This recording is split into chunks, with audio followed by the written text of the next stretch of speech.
One person who stopped by was Martha Stewart. We got together for breakfast. She gave me some of her famous scones and she said, "You should have a business."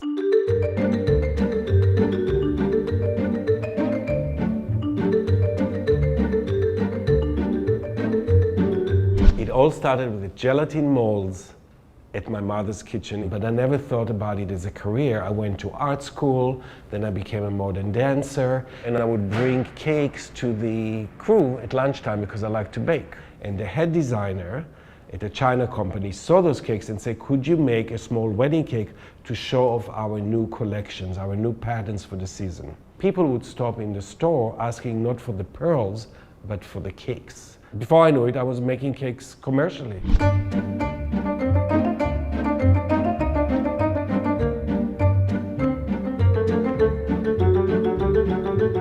We have colors blended to my specifications to be used only in our cakes.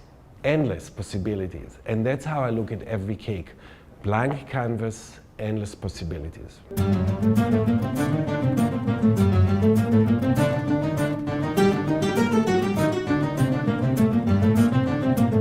Nothing is done in a vacuum. Ultimately, the cake has to represent not just us, but the celebrant.